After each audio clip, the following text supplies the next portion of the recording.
जय हिंद बच्चों, मैं हूं काजिम सर और आज हम लोग जो है साइंस एग्जाम टॉनिक सेट 2 का बायोलॉजी वाले सेक्शन पे काम करेंगे। ठीक है, तो चलिए देखते हैं आज का सवाल क्या है। ठीक है, बहुत ही इंपॉर्टेंट है, जो भी है ध्यान देंगे। तो आज का पहला नंबर सवाल हम लोग का यहाँ पर ध्यान देंगे, क्या कर रहा है कि वृद्धि हार्मोन स्रावित करने वाली अंतःस्रावी ग्रंथियों का नाम लिखें।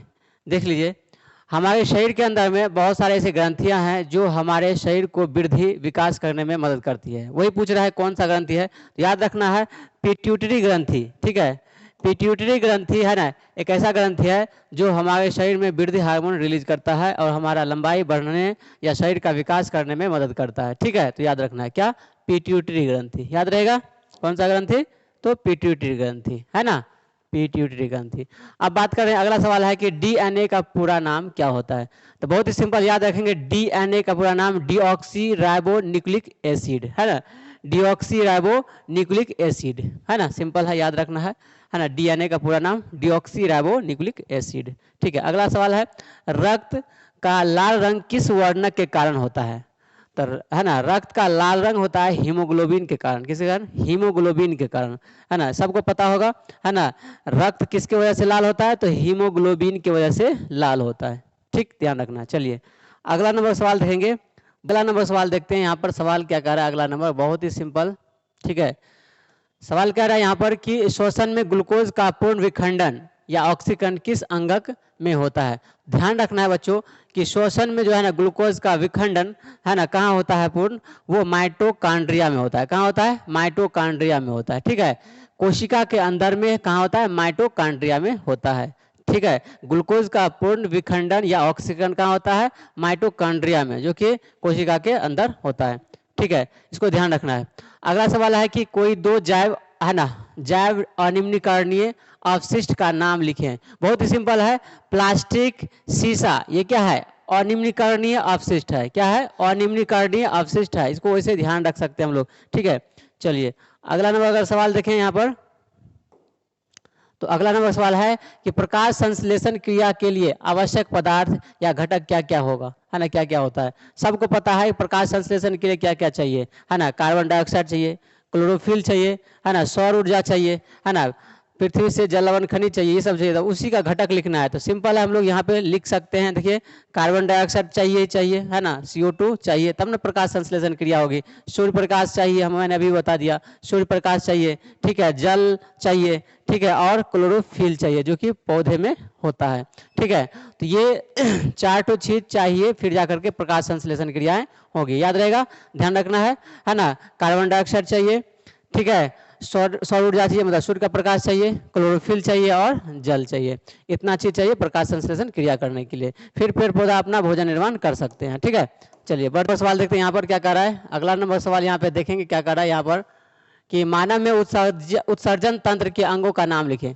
हम लोग को पता होगा है ना कि मानव में उत्सर्जन के लिए उत्सर्जी अंग में सबसे प्रमुख कौन होता है, तो किडनी होता है ना। किडनी एक महत्वपूर्ण अंग है हमारे बॉडी से, जो कि है ना नाइट्रोजनी पदार्थ को निकालने में काम करता है। ठीक है, उससे रिलेटेड, उससे संबंधित बहुत सारे उनके पार्ट हैं, है ना, जैसे मूत्रवाहिनी हो गया, मूत्राशय हो गया, मूत्रमार्ग हो गया, ये उसका अंग है, भाग है, ध्यान रखेंगे। तो कोई हमको पूछ रहा है कि मनुष्य में उत्सर्जी तंत्र के अंगों का नाम बताइए, तो उत्सर्जी अंग तो है, उत्सर्जी तंत्र तो है हमारा वेग, इसका अंग हो गया ये सब, मूत्रवाहिनी, मूत्राशय और मूत्रभाग, है ना। वृक्क मतलब किडनी, और किडनी से है ना संबंधित होता है मूत्रवाहिनी, जिससे किडनी क्या करता है, वहां से जो प्यूरिफाई करके नाइट्रोजन पदार्थ, जो भी यूरिया पदार्थ है, वो मूत्रवाहिनी द्वारा ही मूत्राशय में भेजता है। मूत्राशय हम लोग पढ़े थे, नाशपाती के आकार का होता है ना। फिर मूत्राशय से हमारे मूत्रमार्ग द्वारा जो है ना, हम लोग यूरिन करते हैं, है ना, पेशाब को बाहर करते हैं। ठीक है, तो ये था हम लोग ध्यान रखेंगे मानव में उत्सर्जी तंत्र के विभिन्न अंग या भाग। चलिए बढ़ते हैं, अगला नंबर सवाल देखते हैं। तो यहाँ पर दिख रहा है हम लोग को क्या कर रहा है, रक्त मतलब रुधिर एवं लसिका में क्या अंतर होता है। तो बहुत ही सिंपल है, रक्त क्या होता है हम लोग पढ़ चुके हैं, लसिका भी पढ़ चुके हैं हम लोग, इसका आसानी से अंतर दे सकते हैं।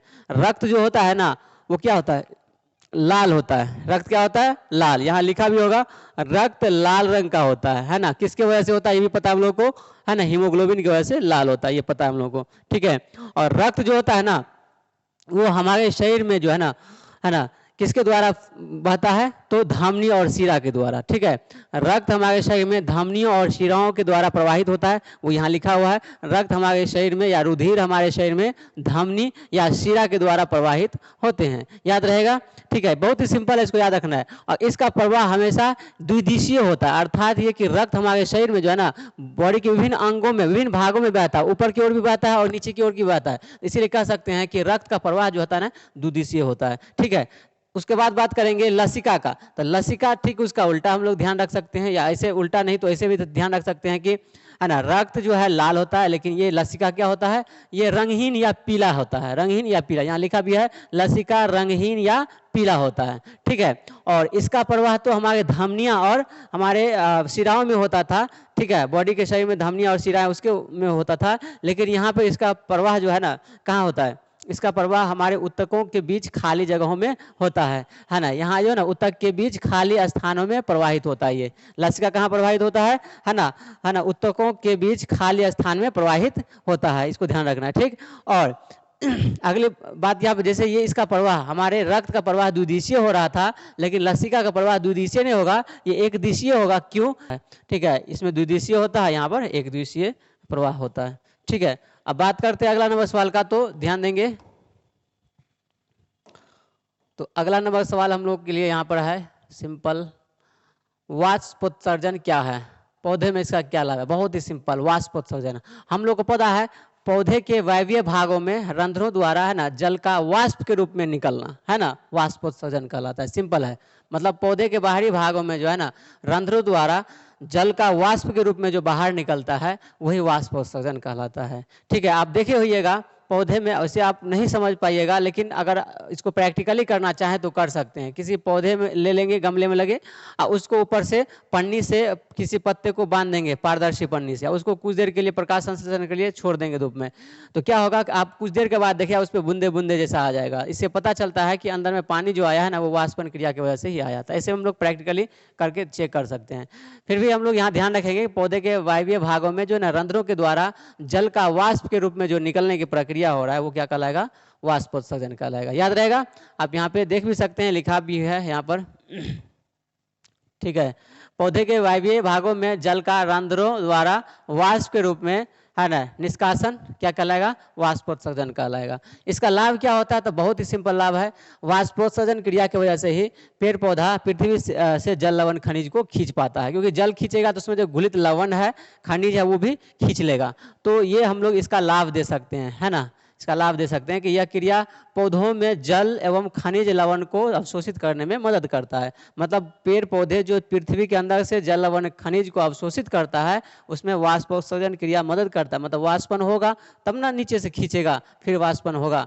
ठीक है, और जो यूज होना होगा ना पौधा अपने बॉडी में इस्तेमाल कर लेंगे। ठीक है, दूसरी बात कि वाष्पोत्सर्जन के कारण ही पौधे में तापमान नियंत्रण रहता है। सही बात है कि पौधे का भी अपना कुछ एक टेम्परेचर होता है, जैसे हम लोग के शरीर में एक तापमान होता है ना फिक्स, उसी तरीके से पेड़ पौधे में भी एक टेम्परेचर फिक्स होता है ना। उससे अगर बहुत ज़्यादा या कम होगा तो फिर पौधे सूख जाएंगे, या पौधे में है ना बहुत सारे प्रॉब्लम आ जाएंगे, वहाँ पे है ना समस्या आ जाएंगे। ठीक है, तो इसीलिए पौधे में तापमान को मेंटेन करने में भी मदद करते हैं वाष्पन क्रिया। ठीक है, और साथ ही साथ ये भी ध्यान रख सकते हैं गैसों के आदान प्रदान में भी मदद करते हैं, है ना। क्या करने में? तो गैसों को आदान प्रदान करने में भी हम लोग को जो है पेड़ पौधे में वाष्पोत्सर्जन क्रिया है ना ज़्यादा यूजफुल है, उपयोगी है। चलिए बढ़ते हैं अगला नंबर सवाल के लिए। तो अगला नंबर सवाल हम देखेंगे यहाँ पर क्या कह रहा है। लिखा है कि विभिन्न प्रकार के अलैंगिक जनन का सचित्र एवं संक्षिप्त विवरण दें। ठीक है, देखिए अलैंगिक जनन का विभिन्न प्रकार क्या क्या होगा। सबसे पहले हम लोग देखेंगे यहाँ पर सबसे पहले हम यहाँ पर बात करेंगे विखंडन। विखंडन भी एक अलैंगिक जनन की एक अलैंगिक विधि है ना। विखंडन क्या है? जनन की एक अलैंगिक विधि है ना। विखंडन दो तरह के हो सकते हैं, द्विखंडन और बहुखंडन। आप समझ सकते हैं कि विखंडन कर रहे हैं मतलब तोड़ रहे हैं किसी चीज को, तो या तो दो भाग में तोड़ेंगे या दो से अधिक भाग में तोड़ सकते हैं। तो ये एक अलैंगिक जनन का विधि है। देखिए द्विखंडन में क्या होता है कि कोई भी व्यष्टि या कोई भी जीव अपने आप को दो भाग में बांट करके मतलब दो भाग में खंडित करके वो अपने आप को वृद्धि करके एक नया जीव बना लेता है, तो उसको द्विखंडन कहते हैं। जैसे अमीबा में होता है, ये देख लीजिए यहाँ पे अमीबा अमीबा अपने आप को है ना क्या कर रहा है, दो खंड कर है ना, दो खंड में विभाजित कर लिया और फिर ये एक अलग अलग जीव का निर्माण कर लिया है ना, ये अलग अलग व्यष्टि का निर्माण हो गया, अलग अलग संतति का निर्माण हो गया। ठीक है, तो अमीबा में द्विखंडन होता है। ठीक, इस तरीके से ध्यान रखें। आप बात करेंगे बहुखंडन का, तो बहुखंडन में क्या होगा, मतलब कोई जीव अपने आप को ना दो से अधिक खंड है ना खंडन कर लेगा, मतलब दो से अधिक भाग में वो अपने आप को है ना अपने आप को बांट लेगा और फिर वो वृद्धि विकास करके नया जीव का निर्माण हो जाएगा, तो ये क्या कहलाएगा, बहुखंडन कहलाएगा। ठीक है, तो बहुत सिंपल था। बात करेंगे इसका अगला भाग है ना, तो दूसरा मुकुलन। ठीक है, मुकुलन में क्या होता है ना, मुकुलन जनन का वह विधि है जिसमें क्या होता है, कोई भी है ना जीव का कायिक प्रवर्ध भाग है ना अपने आप को वृद्धि करके वो एक नया जीव का रूप ले लेता है। ठीक है, मतलब ये कि कलिका, यहाँ पे देख सकते हैं यहाँ पर है ना, जनक के शरीर धरातल से कलिका फूटने या प्रवर्ध भाग निकलने के फलस्वरूप संपन्न होता है। देखिए यहाँ पे जैसे हाइड्रा में मुकुलन की बात करेंगे, तो हाइड्रा में देखिए ये क्या है, ये क्या है, प्रवर्ध भाग है। ठीक है, ये प्रवर्ध भाग है, ये धीरे धीरे क्या करेगा, विकास करेगा। देखिए धीरे धीरे विकास करेगा, कलिका फूटने के बाद ये प्रवर्ध भाग धीरे धीरे विकास कर रहा है, ये विकास इतना कर गया, या फिर ये अलग होकर के एक नया संतति का निर्माण कर लेगा, ये फिर से यहाँ से अलग होकर के फिर एक नया जीव का निर्माण हो गया। तो इस तरीके से हम लोग कहेंगे मुकुलन विधि में ये होता है। ध्यान रखना है, हाइड्रा में मुकुलन विधि द्वारा जनन प्रक्रिया होता है। ठीक है, अगला बात करेंगे हम लोग जनन का अगला भाग का बात करेंगे, तो अगला भाग हम लोग है ना अपखंडन या पुनर्जनन। अपखंडन या पुनर्जनन ये भी बहुत ही सिंपल है ना। देखिए होता क्या है अपखंडन में, इसमें कोई भी जीव अपने आप को है ना दो से अधिक खंडों में, बहुत सारे खंडों में विभक्त कर लेते हैं, बांट लेते हैं, और फिर वो अपने आप को वृद्धि विकास करके एक नया जीव बना लेते हैं। ठीक है, देख सकते हैं आप यहाँ पर कि ये प्लेनेरिया में ये विधि से जनन प्रक्रिया होता है। प्लेनेरिया अपने आप को खंड बांट लेता है ना, और वो अलग अलग खंड जो है ना वृद्धि और विकास करके है ना नए है ना संतति का निर्माण कर लेते हैं। देख लीजिए, ठीक है, यहाँ पे आप देख सकते हैं कि प्लेनेरिया जो है 3 खंड में विभाजित हो गया है, और तीनों अलग अलग खंड जो है वो अपने आप को वृद्धि कर रहा है। वृद्धि करने के पश्चात जो है ये अपना एक नया संतति का निर्माण कर ले रहा है। ठीक है, तो ध्यान रख सकता है ना, प्लेनेरिया में जो है ना ये पुनर्जनन का विधि द्वारा है ना जनन प्रक्रिया होता है। ठीक है, चलिए ठीक है, हो गया। तो चलते हैं हम लोग जनन के अगले भाग के बारे में देखने के लिए। तो जनन के अगले भाग में हम लोग को यहाँ पर दिख रहा है कायिक प्रवर्धन। ठीक है, कायिक प्रवर्धन। ठीक है, बहुत ही सिंपल है। देखिए जनन के इस विधि में क्या होता है, किसी भी पौधे के कायिक भाग क्या होता है, तो जड़, तना, पत्ती, ये सब क्या है, कायिक भाग है। ये कायिक भाग अपने आप को वृद्धि और विकास करके एक नया संतति का निर्माण कर लेता है। ठीक है ना, ध्यान रखना है कि कायिक भाग है ना, जड़, तना, पत्ती अपने आप को वृद्धि करके है ना क्या कर लेगा, एक नए संतति का निर्माण कर लेगा, अपना एक नया है ना पौधे का निर्माण कर लेगा। जैसे आप देख सकते हैं आलू में है ना कायिक प्रवर्धन होता है, यहाँ पर ये कायिक भाग है जो कि अपने आप को वृद्धि करके एक नया पौधा आलू का बना लेगा, है ना। उसी तरीके से यहाँ पे ब्रायोफाइलम एक का पत्ती है जिसमें ये है ना कायिक भाग से ठीक है कलिका निकल रहा है, और ये कलिका अपने आप को वृद्धि करके जो है ना एक नया पौधा बना लेगा।